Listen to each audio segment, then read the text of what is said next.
Hello नमस्कार दोस्तों, स्वागत है आप सभी का आपके अपने इस यूट्यूब चैनल पर।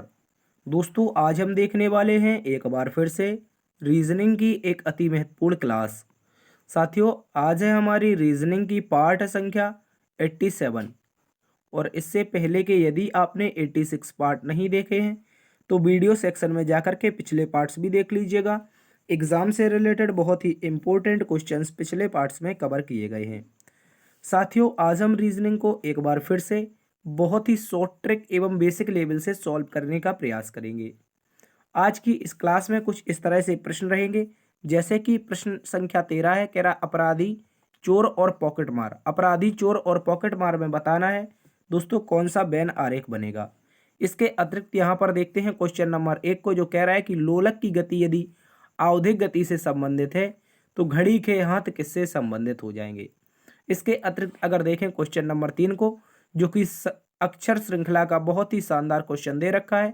इस प्रश्न में हमें लुप्त पद ज्ञात करने हैं जो यहाँ पर आपके दे रखे हैं।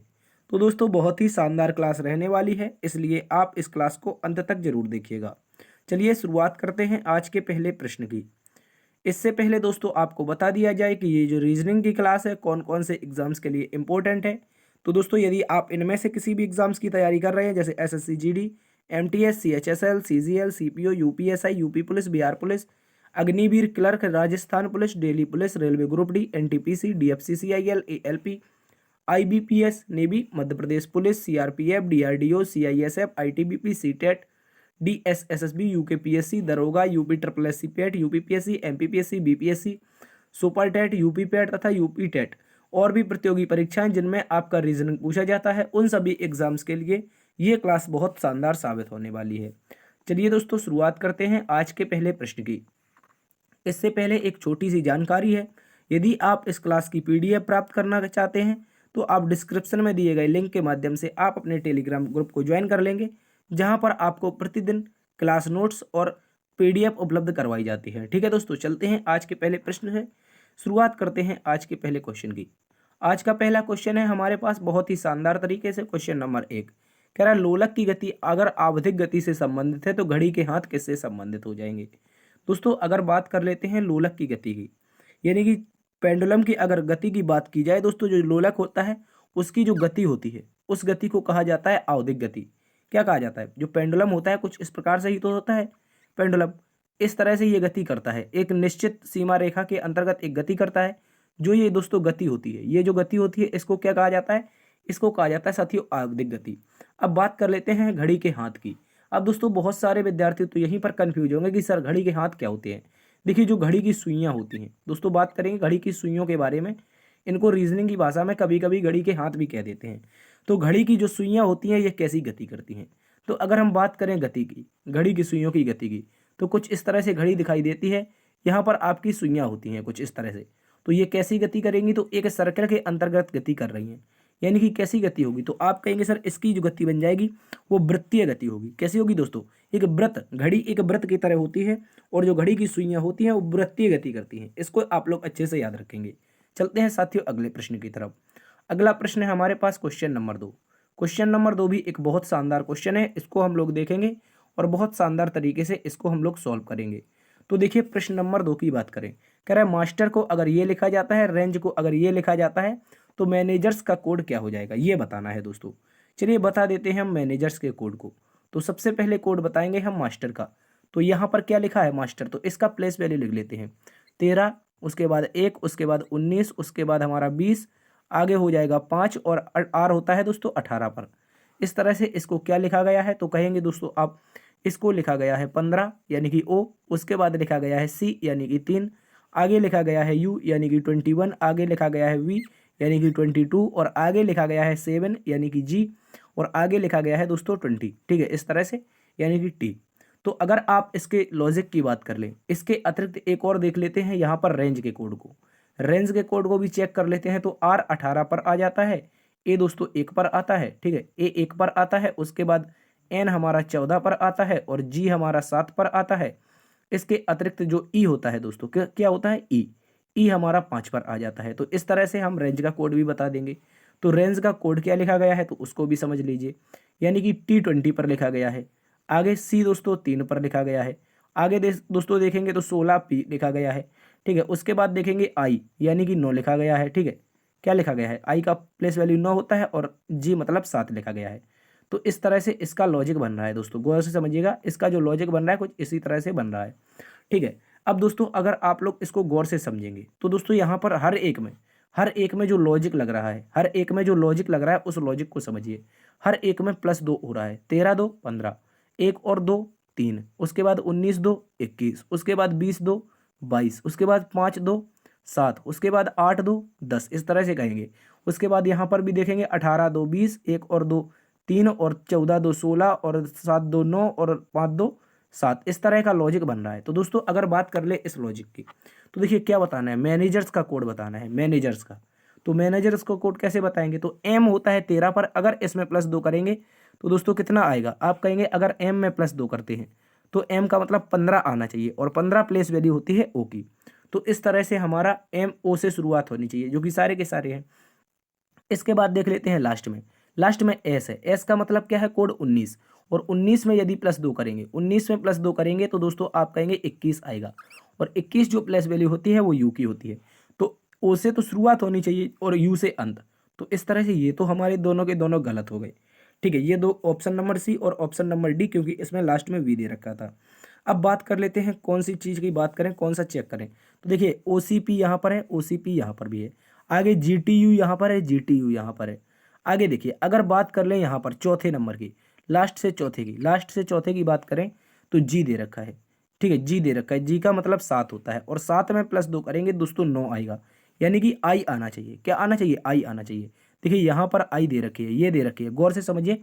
जहाँ पर हमारा पेन जा रहा है, जहाँ पर ये नीला पेन जा रहा है, ये आई दे रखी है, जबकि यहाँ पर सी है। तो ये वाला ऑप्शन नंबर ए गलत और ऑप्शन नंबर बी हमारा दोस्तों सही उत्तर हो जाएगा। चलते हैं अगले प्रश्न की तरफ। अगला प्रश्न है साथियों क्वेश्चन नंबर 3। क्वेश्चन नंबर 3 में कहा कि अक्षरों का कौन सा समूह खाली स्थानों पर क्रमवार रखने से अक्षर श्रृंखला को पूरा करेगा। तो दोस्तों ऐसी जब भी अक्षर श्रृंखला आती है तो इसके लिए सबसे पहले हम total number of term count करते हैं, कुल कितने अक्षर दिए गए हैं। तो बात करते हैं 1 2 3 4 5 6 7 8 9 10 11 12 13 14 15 16 17 18 19 और 20। टोटल जो दोस्तों नंबर ऑफ टर्म मिलेंगे वो हमें कितने मिलेंगे, तो आप कहेंगे सर 20 नंबर ऑफ टर्म है। कितने हैं, टोटल जो पदों की संख्या है वो यहाँ पर हमें 20 मिल रही है। तो इसका पेयर क्या बना सकते हैं, इसको आप लोग गौर से समझिएगा। अगर दोस्तों बात कर लेते हैं इनके हम पेयर की, तो पेयर या तो हम 4 गुणा 5 का बनाएं, या तो दोस्तों बनाए 5 गुणा 4 का। ठीक है, इस तरह से पेयर बना सकते हैं। चलिए कोशिश करते हैं किस तरह का पेयर बनेगा, इसको चेक कर लेते हैं हम लोग। ठीक है दोस्तों, तो इसमें अगर बात कर लें लॉजिक की तो 5 गुणा 4 का प्रयोग करेंगे। किसका, 5 गुणा 4 का। तो 5 पद यहाँ पर, अगले 5 पद यहाँ पर, और अगले 5 पद यहाँ पर, तो अगले 5 पद यहाँ पर।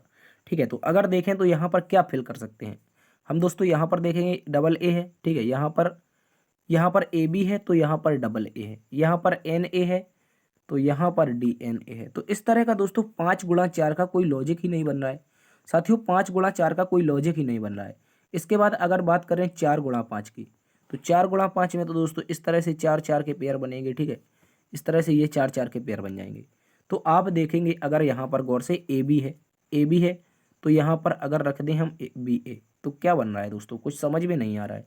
ए बी अगर ए रख दें तो ट्रिपल ए हो जाएगा, उसके बाद डबल ए एन हो, तो ये भी पेयर नहीं चल रहा है। यानी कि 4 गुणा 5 5 गुणा 4 का कोई पेयर नहीं चल रहा है। तो अगर हम दोस्तों यहाँ पर क्या करें, लास्ट के 2 पद हटा दें, लास्ट के अगर 2 पद हटा दें, तो अगर हम बात कर लें 18 पदों की, 18 अक्षरों की, तो दोस्तों इसमें 6 गुणा 3 का पेयर लगा सकते हैं। गौर से समझिएगा, बहुत इंपॉर्टेंट क्वेश्चन है, आपके एग्जाम्स में दोस्तों ये पूछा जाता है। ठीक है, अगर बात कर लें लास्ट के 2 पद हटा दें और 6 गुणा 3 का पेयर बना दें, तो दोस्तों आप कहेंगे 6 गुणा 3 का पेयर हमारा कुछ इस तरह से बनता हुआ हमें दिखाई देगा। ठीक है दोस्तों, गौर से समझिएगा, 6 गुणा 3 का पेयर यहाँ पर बन गया। इसके बाद देखिए यहाँ पर हो गया ए बी ए, ये हो गया ए बी ए, गौर से समझना है दोस्तों। ये हो गया ए बी ए, ये भी है ए बी ए, उसके बाद यहाँ पर भी A B A D N A B A D N A. ठीक है, उसके बाद A B A D N A, ये देखिए ये पेयर बन रहे हैं हमारे, जो पेयर अच्छे से बन रहा था। आगे इसमें रख देंगे हम ए, तो ये हो जाएगा हमारा ए बी। ठीक है, गौर से समझिएगा क्या चल रहा है, पेयर क्या चल रहा था, गौर से समझना है आप लोगों को। A B A D N A, ये पेयर चल रहा था। अगर हम बात कर लेते हैं 6 गुणा 3 की, और लास्ट के 2 पद हमें छोड़ देने हैं, ठीक है। 2 पद में क्या करेंगे, ए बी भर देंगे, ठीक है, क्योंकि ए बी से शुरुआत हो रही थी सभी में। तो गौर से आप लोग, अब मैं उम्मीद करता हूँ समझ गए होंगे। A B A D N A B A D N A B A D N A का पेयर चल रहा था, और जो नंबर हमने फिल किए हैं वो इंपॉर्टेंट हो जाते हैं दोस्तों। सबसे पहले ए एन, उसके बाद डी, फिर ए, तो A N D A N D A देखेंगे तो ऑप्शन नंबर बी में हमारा सही उत्तर आ जाएगा। देखिए ये प्रश्न थोड़ा लंबा हो गया, समझाने के लिए लंबा है, लेकिन अगर आप इसको एक बार समझ जाएंगे तो आप अच्छे से एग्जाम में इसको सॉल्व कर लेंगे, ठीक है। तो इसका राइट उत्तर बनेगा हमारा ऑप्शन नंबर बी। चलते हैं अगले प्रश्न की तरफ। अगला प्रश्न है क्वेश्चन नंबर 4। क्वेश्चन नंबर 4 भी एक महत्वपूर्ण क्वेश्चन है। कह रहा है कि अगर आसमान को काला कहा जाए, काला को जल कहा जाए, जल को हरा कहा जाए, हरा को बादल कहा जाए, बादल को नीला कहा जाए, नीला को जमीन कहा जाए, जमीन को लाल कहा जाए, तो मछलियां कहाँ रहेंगी। देखिए बेसिकली हमें पता है क्वेश्चन के बारे में। कह रहा है क्वेश्चन सीधा पूछा है मछलियां कहाँ रहेंगी, तो बच्चा बच्चा जानता है कि सर जो मछलियां होती हैं वो पानी में रहती हैं। कहाँ पर, पानी में। अब रीजनिंग के प्रश्न की बात कर लें तो पानी को क्या कहा गया है, तो आप कहेंगे जल को कहा गया है हरा। जल को क्या कहा गया है, हरा कहा गया है। तो इस तरह से जो मछलियां होंगी वो हमारी हरे में निवास करेंगी। कहाँ पर करेंगी साथियों, गौर से समझना है, बहुत इंपॉर्टेंट क्वेश्चन है। मछलियां जो होंगी वो हरे में निवास करेंगी। ऑप्शन नंबर बी हमारा सही उत्तर है। चलते हैं साथियों अगले प्रश्न की तरफ। अगला प्रश्न हमें मिल रहा है क्वेश्चन नंबर 5। क्वेश्चन नंबर 5 में कहा है कि 4 समूह का विश्लेषण कर उस समूह की पहचान करें जो 3 के समान नहीं है। यानी कि 3 समूह एक समान है जबकि एक विषम है, तो उस विषम समूह की पहचान करनी है। तो दोस्तों अगर यहाँ पर देखें हम लोग तो प्लेस वैल्यू से चेक करते हैं 26 13, आगे देखेंगे तो 25, और आगे क्या आ जाएगा हमारा 12, इस तरह से बनेगा। आगे यहाँ पर देखेंगे 18, उसके बाद दोस्तों 5 आएगा, 5 के बाद क्यू आता है 17 पर, और आगे डी आ जाएगा 4 पर, ठीक है, इसको समझिएगा। ए हमारा 1 पर आ जाएगा, एन 14 पर हो जाएगा, बी 2 पर हो जाएगा, और ओ दोस्तों हमारा 15 पर हो जाएगा। इसके बाद यहाँ पर देखिए ये 22 है, 22 के बाद आई 9 पर हो गया, ठीक है। उसके बाद 21 है, और आगे हो गया एच, क्या हो गया एच। एच का मतलब दोस्तों क्या बनेगा, 8 पर हो जाएगा, ठीक है। इस तरह से समझिए। तो इसके अगर लॉजिक की बात कर ले तो देखियो यहाँ पर देखना है आपको 26, यहाँ पर गौर से देखिए ये 26 से क्या हो रहा है, 25 हो रहा है, यानी कि पहली बार में -1 हुआ है, दूसरी बार में 13 से 12 हुआ है, इसका मतलब यहाँ पर भी -1 है। 18 से 17 हुआ है तो -1 है, 5 से 4 हुआ है तो -1 है, ठीक है। यहाँ पर देखेंगे तो 1 से 2 हुआ है, यानी कि दोस्तों +1 है। और यहाँ पर देखेंगे तो क्या है, 14 से 15 तो +1 है, और आगे देखेंगे 22 से 21 हुआ है तो -1 हुआ है, और 9 से 8 हुआ है तो -1 हुआ है। तो आप इस तरह से कहेंगे जो विषम बनेगा साथियों वो हमारा ऑप्शन नंबर सी बन जाएगा। कैसे बनेगा, क्योंकि सभी में तो -1 का लॉजिक चल रहा था अल्टरनेट, लेकिन दोस्तों ऑप्शन नंबर सी में देखिए यहाँ पर भी +1 है और यहाँ पर भी +1 है। 1 से 2 पर जाएंगे तो +1 होगा, 14 से 15 पर जाएंगे तो +1 होगा। ऑप्शन नंबर सी विषम है। चलते हैं अगले प्रश्न की तरफ। अगला प्रश्न है साथियों क्वेश्चन नंबर 6। क्वेश्चन नंबर 6 में कहा यदि प्लस और भाग तथा 2 और 4 को आपस में बदल दिया जाए तो निम्नलिखित में से कौन सा समीकरण सत्य है। चलिए इसको सॉल्व करते हैं। तो ऐसा कौन सा समीकरण जो सत्य है यदि हम भाग और प्लस को आपस में बदल दें और 2 और 4 को आपस में बदल दें। तो समीकरण नंबर 1 से शुरुआत करते हैं। 4 के स्थान पर 2 रखना है और भाग के स्थान पर प्लस रखना है, 2 के स्थान पर 4 रखना है और यहाँ पर क्या रखना है, प्लस के स्थान पर भाग और डिवाइड बाई 3। तो दोस्तों 4 में 3 का भाग नहीं जाता है, तो ऑप्शन नंबर ए गलत हो गया। उसके बाद 2 के स्थान पर यहाँ पर देखेंगे गौर से, ऑप्शन नंबर बी में देखेंगे तो 2 के स्थान पर क्या रखना है, 4 रखना है, प्लस के स्थान पर डिवाइड रखना है, 4 के स्थान पर 2 रखना है और डिवाइड के स्थान पर प्लस और 6 रखना है, और बराबर में 8 बताना है। क्या बताना है दोस्तों, याद रखेंगे 8 बताना है। दोस्तों 2 दूना का 4, तो यहाँ पर क्या हो जाएगा 2, और प्लस में क्या हो जाएगा 2 में अगर +6 जुड़ जाएगा तो 8 बराबर 8। आप कहेंगे RHS is equal to LHS, ठीक है, LHS is equal to RHS, और ऑप्शन नंबर जो बी है इस प्रश्न का दोस्तों सही उत्तर हो जाएगा। इसको आप लोग अच्छे से याद रखेंगे, मोस्ट इंपोर्टेंट क्वेश्चन है। तो अगर इनको चेक करेंगे तो ये गलत हो जाएंगे, ठीक है, क्योंकि ऑप्शन नंबर बी ही हमारा सही उत्तर आ चुका है। चलते हैं अगले प्रश्न की तरफ। अगला प्रश्न है साथियों क्वेश्चन नंबर 7। क्वेश्चन नंबर 7 भी एक MCQ क्वेश्चन है, याद रखेंगे, बहुत ही इंपॉर्टेंट क्वेश्चन है जो आपके एग्जाम्स में पूछा गया था। तो साथियों बात कर लेते हैं क्वेश्चन नंबर 7 की। कह रहा है निम्नलिखित प्रश्न में लुप्त संख्या ज्ञात करो। तो लुप्त संख्या कहाँ पर है, आप देखेंगे गौर से ये क्वेश्चन मार्क दे रखा है, इसके स्थान पर बताना है कौन सा नंबर आएगा। तो देखिए यहाँ पर एक सर्कल में कोई ना कुछ लॉजिक चल रहा है, कोई ना कोई लॉजिक चल रहा है। इस लॉजिक को हम कैसे सॉल्व करेंगे तो इसको आप लोगों को अच्छे से समझना है, ठीक है दोस्तों, इसको आप लोग अच्छे से समझिए। देखिए यहाँ पर क्या है, 2 है, उसके बाद 9 है, उसके बाद क्वेश्चन मार्क, फिर 7 है, फिर क्या है 13 है, फिर क्या है दोस्तों 6 है, 5 है और 8 है। तो इस तरह का क्या लॉजिक बना सकते हैं। तो दोस्तों याद रखिए, या तो इसको इस तरह से सॉल्व कीजिए या आमने सामने सॉल्व कीजिए, ठीक है, या आमने सामने या फिर इसको सर्कल के नमा सॉल्व करना है, ठीक है। तो दोस्तों देख लेते हैं हम, अगर हम आमने सामने की बात करें तो दोस्तों यहाँ पर 13 है, यहाँ पर 2 है, अगर 13 और प्लस 2 कर दें तो आप कहेंगे सर 15 हो जाएगा, ठीक है। उसके बाद यहाँ पर 7 है, यहाँ पर 8 है, यदि हम 8 प्लस क्या कर दें दोस्तों 7 कर दें तो आप कहेंगे सर 15 हो जाएगा।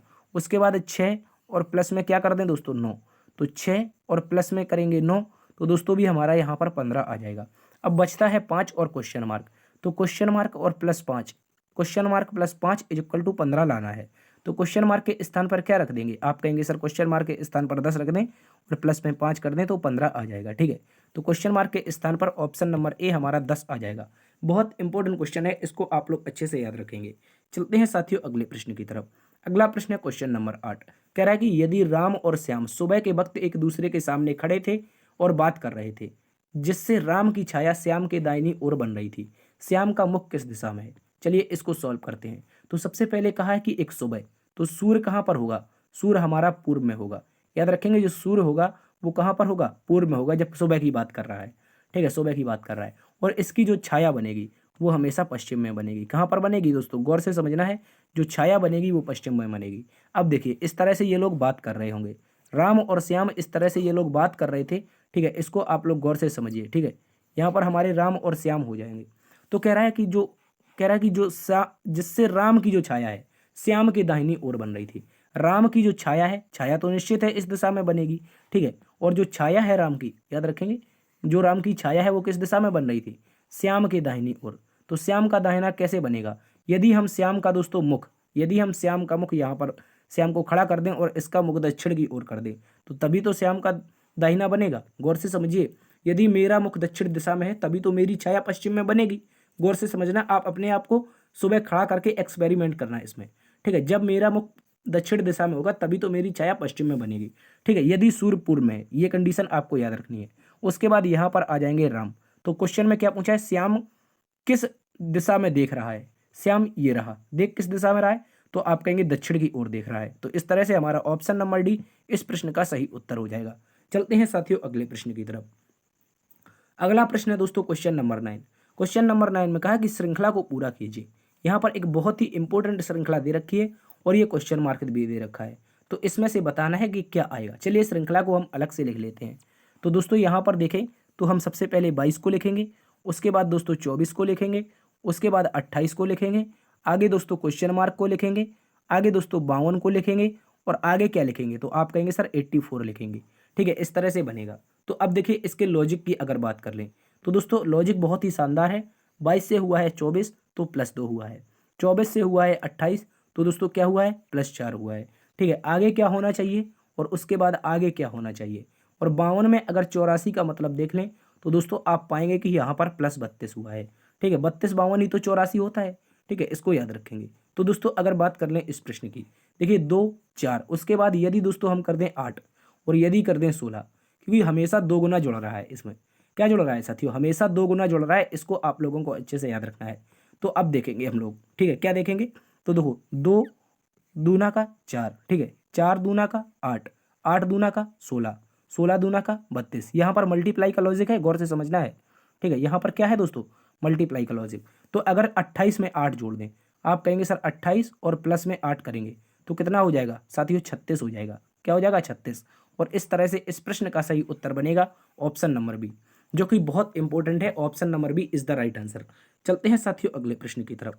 अगला प्रश्न है क्वेश्चन नंबर 10। क्वेश्चन नंबर 10 को भी गौर से समझना है। पहले 2 कथन दिए गए हैं, उसके बाद निष्कर्ष है।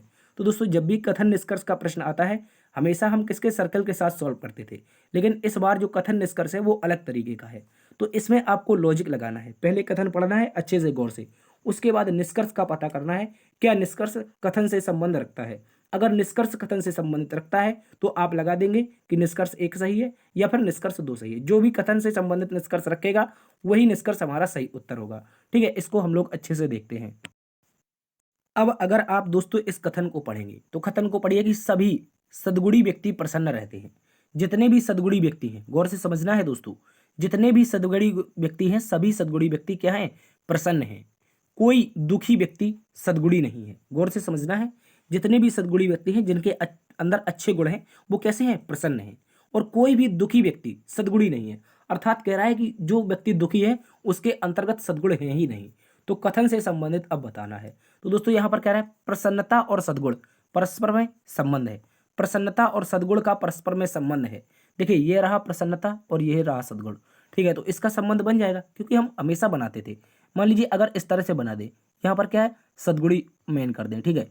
उसके बाद ये सभी सद्गुणी व्यक्ति कैसे हैं, हैप्पी हैं, प्रसन्न हैं। तो इसको P4 प्रसन्न, तो इनका क्या बनेगा, कुछ का संबंध तो बन ही जाएगा। तो कह रहा है प्रसन्नता और परस्पर में क्या है, संबंध है। लेकिन इस लॉजिक के साथ सॉल्व नहीं करना है वरना आप सर्कल बनाने चले जाओ। इसको अलग तरीके से समझना है।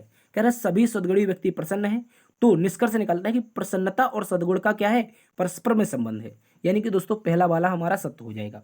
इसके बाद आगे का, कोई दुखी व्यक्ति सद्गुणी नहीं है, अर्थात जो दुख में जी रहा है उसके अंदर सद्गुण है ही नहीं।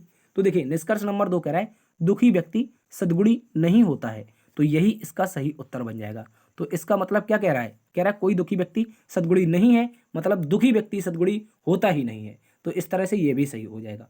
और हम कहेंगे दोस्तों निष्कर्ष नंबर 1 और निष्कर्ष नंबर 2 दोनों क्या करते हैं, अनुसरण करते हैं, या कथन के प्रयोग करने के बाद एक निष्कर्ष तथा 2 निष्कर्ष दोनों निकलते हैं, ठीक है। इस तरह से हमारा ऑप्शन नंबर डी इसका सही उत्तर हो जाएगा।